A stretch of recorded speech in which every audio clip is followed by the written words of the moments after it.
What's up guys, it's Tommy here and welcome to a brand new Liverpool news video where you will get the latest updates on Liverpool's takeover process, and we will have big news from the Qatari royal family regarding the takeover of Liverpool. But we have to start with the devastating news that even though Liverpool fans and Luis Diaz himself were very excited that Luis Diaz is back in training in Liverpool's pre-season training camp in Dubai, he re-injured himself during training and he has flown back to Liverpool, and Klopp said that there will be further assessment of him, and it looks like his knee injury has resurfaced. It hasn't healed properly, according to the journalist Pipe Sierra, who is well connected to Luis Diaz because he broke the transfer that Luis Diaz is going to sign for Liverpool. He said that Luis Diaz will undergo surgery tomorrow to recover from the lateral collateral ligament injury in his knee, and Liverpool expects Luis Diaz to play again in March. That's another 3-month injury for Luis Diaz on top of the 2-month injury layoff that he had. Luis Diaz got injured, I think, in October, early October, against Arsenal. So we will be without Luis Diaz and without Diogo Jota until at least March, which is devastating for Liverpool's top 4 hopes, for Liverpool's Champions League hopes, because we will play Real Madrid in the Champions League in February and early March, and we will have to play with Darwin Núñez, Bobby Firmino, and Mo Salah, basically for the majority of the second half of the season. And I'm really gutted because Luis Diaz is not an injury-prone player, but I don't know what happened. Maybe Liverpool rushed him back from his injury, but I don't think that is the case because Liverpool must have been extra cautious with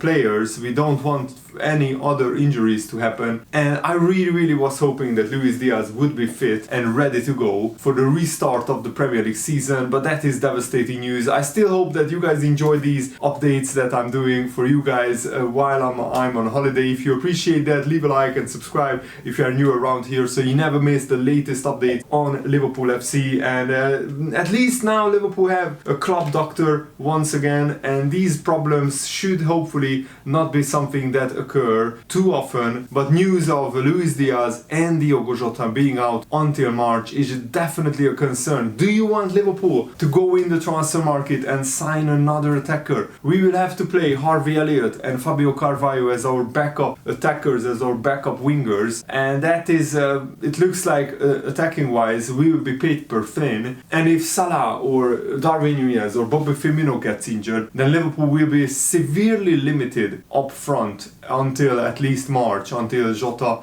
and Luis Diaz gets back to full fitness. I mean, to have surgery on the knee just 2 months after the injury is really devastating news for Luis Diaz, because surgery it's a long recovery time. That's why he will be only back in March. That's another 3 months of a recovery process. Pipe Sierra is a very reliable journalist, so I expect this information to be shared by other Liverpool journalists very soon. But I wanted to give you guys the latest update on Luis Diaz's injury, just to give you the heads up that he will not be back until March, which is so sad. Luis Diaz is one of my favorite players, and Liverpool will sadly and sorely miss him, definitely. And you know guys that the Qatari royal family and Saudi Arabia are trying to buy Liverpool in a joint consortium, but one of the members of the Qatari royal family, who is the Qatar Olympic Committee president, Joan Al Thani,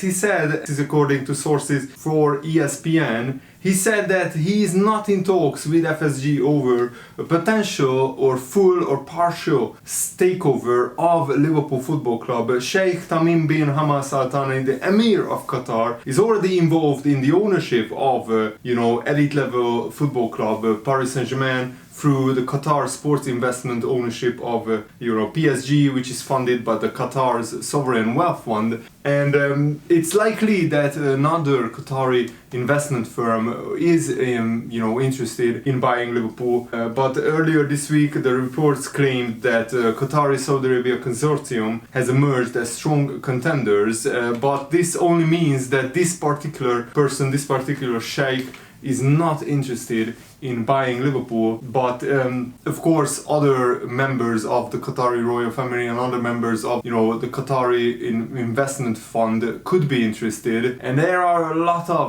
private investors in Qatar who would love to buy Liverpool. So this doesn't mean nobody from Qatar is interested. It just means that this particular person has ruled himself out of running, probably as to not to upset the hierarchy at Paris Saint-Germain and to the hierarchy at the Qatar royal family, because they are fully concentrating and fully focused on PSG, and they want to get investment for selling 15% of Paris Saint-Germain. It's likely that if any interested party from Qatar wants to buy Liverpool Football Club, they will try to get the blessing of the Qatari royal family as to going ahead with the investment. That won't be a problem in Saudi Arabia, because the Saudi Arabia sports minister already said that if any private investors from Saudi Arabia want to buy Liverpool, they will get the blessing of Saudi Arabia, because Saudi Arabia encourages investing into foreign football clubs, and certainly that was the case with Newcastle. I'm not sure if there would be a conflict of interest if multiple people from Saudi Arabia will own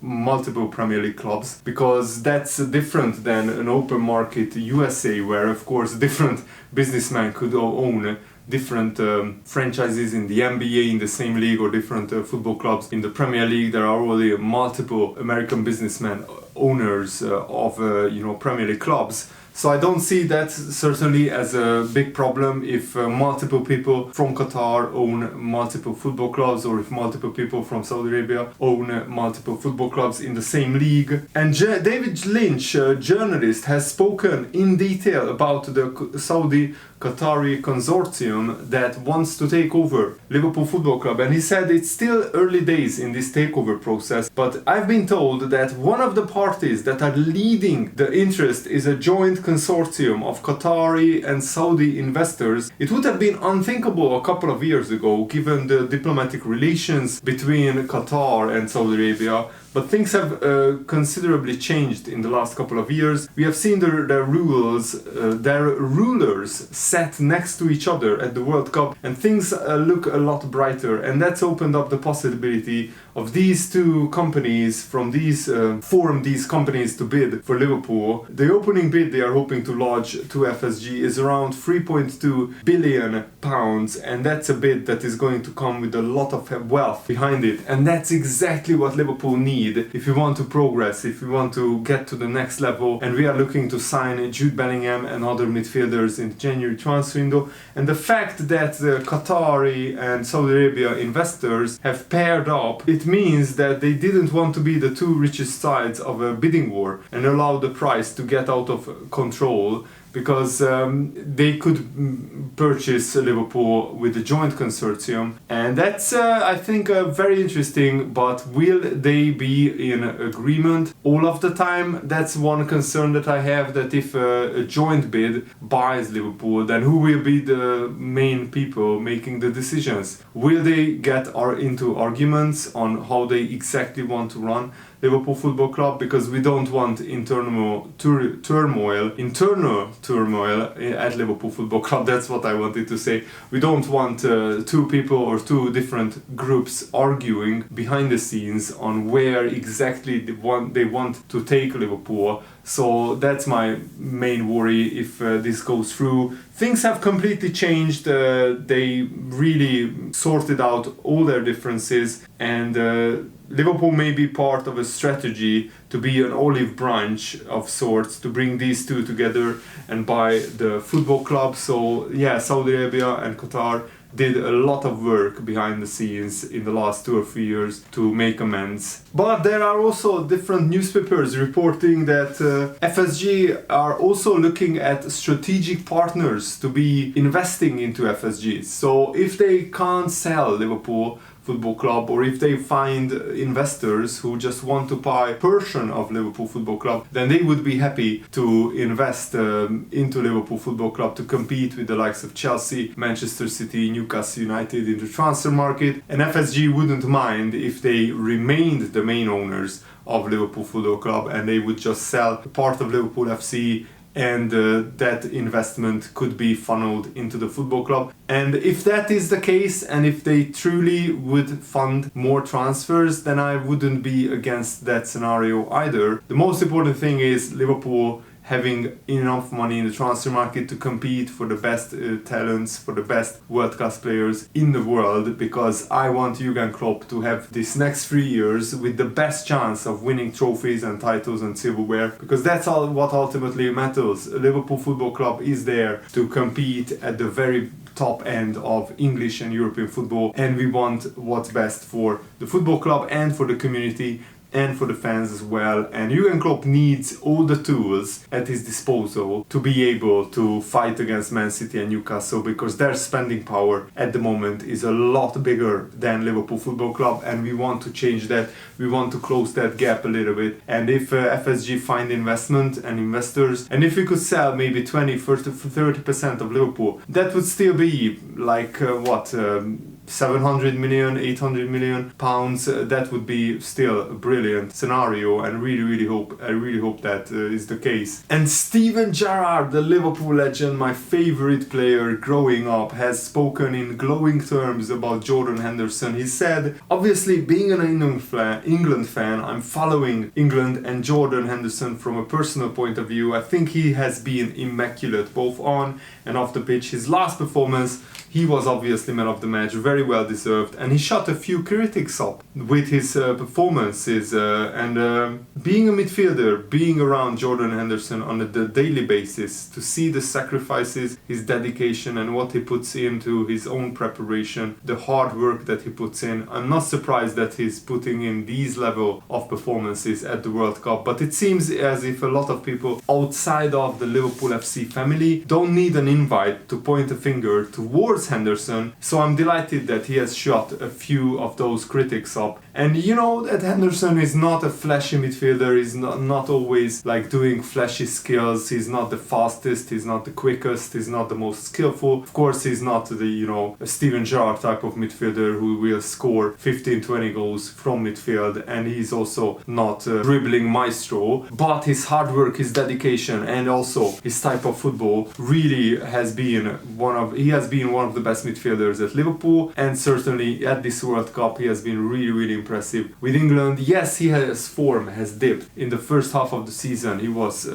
in some games not good enough, but he probably himself would admit that his performances have dipped in the Liverpool shirt. But what matters is that England do well at the World Cup, and I'm really looking forward to the England-France game tonight. What a mouth-watering game that will be. And also yesterday, the drama that Argentina almost threw away their place in the semi-finals. They are going to play Croatia in the semi-finals, and Argentina were 2-0 up and cruising, but then they started to be lax in possession. They started trying to time waste, and the Netherlands sensed that there is something in this game for them, and they equalized in the 101st minute, I think. So 10 minutes of extra time have been played, and after that they equalized with a fabulously worked free kick, and then in extra time there were no goals, and in penalty shootouts, that's always a lottery, and Virgil van Dijk missed his penalty, and that was devastating. Argentina scored like 3 of their 4 penalties, I think, and then the Netherlands player missed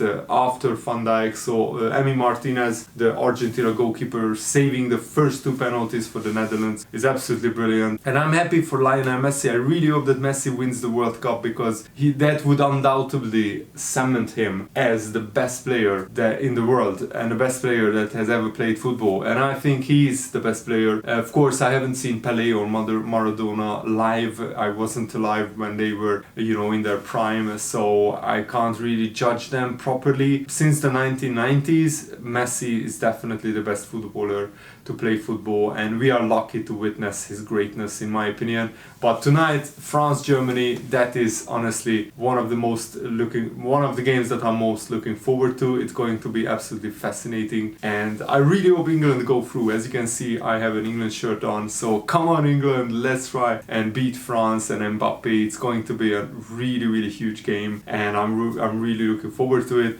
Thanks for watching, guys. Hope you enjoyed this. Have a nice day. See you later. Good night.